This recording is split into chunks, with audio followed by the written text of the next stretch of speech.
અહંકાર ભગ્નના કારણો ક્યાં ક્યાં હોય? શું કામ અહંકાર ભગ્ન થતો હોય છે? એ જ કે પોતાની જાતને વિશેષ માની બેઠો છે અને લોકો નીચો ગણે એટલે પછી અપમાન લાગે, એટલે પછી એક વખત, બે વખત, ત્રણ વખત, ચાર વખત થાય એટલે ભગ્ન થઈ જાય. અને હું છું જેવો જવા દો હવે. એટલે મૂળમાં વિશેષતાનો અહંકાર એ હોય. વિશેષતાનો હોય કે કોઈ પણ બહુ સાચાનો અહંકાર હોય, સારાનો અહંકાર, કંઈક પોતાની જાતને માની બેઠેલો છે અને માન્યતા ઉપર ઘા પડ્યા કરે એટલે અહંકાર પછી ભગ્ન થઈ જાય. અથવા કોઈ તિરસ્કાર કરે, તરછોડ મારે, કઈ જાતનો છે, શું કામ અહીંયા આવ્યો છે, તારા બાપનું છે, જા અહીંથી, એટલે એકદમ ચીરાઈ જાય, મરવા દો. અને પછી પાંચેક જગ્યાએ અપમાન થાય ને, તિરસ્કાર થાય ને, તરછોડ વાગે ને, તો પછી કે હું ખરાબ જ છું, હવે મારે ક્યાંય જવું જ નથી, ડિપ્રેશન આવે ને. એ અહંકાર ભાંગી ગયો. એટલે કે કોઈને આપણે બહુ નવ કલમોમાં ખાસ બોલીએ, કોઈનો અહમ ન દુભાય, દુભાવાય, દુભાવ પ્રત્યે ન અનુમોદાય, પરમ શક્તિ આપો.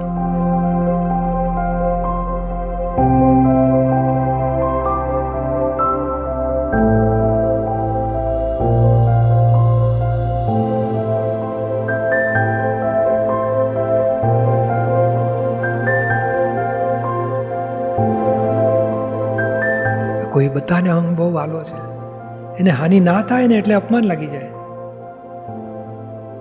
એટલે પછી એને આવું ના કરીએ તો સારું, મારી ઈચ્છા, તને શું લાગે છે, ના જ કરવાનું હોય ને.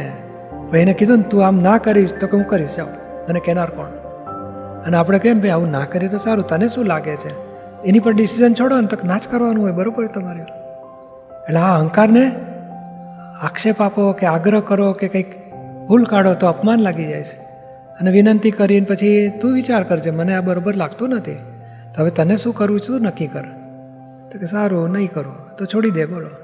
એટલે માનભેર એને છોડવું છે, અપમાનભેર છોડવું નથી. અને અપમાનનું પેલું કામ તો બાજુમાં રહ્યું ને અપમાનનું દુઃખથી વેર બાંધી લે આપણી સાથે, અથવા તો ડિપ્રેશનમાં જતો રહે પોતે.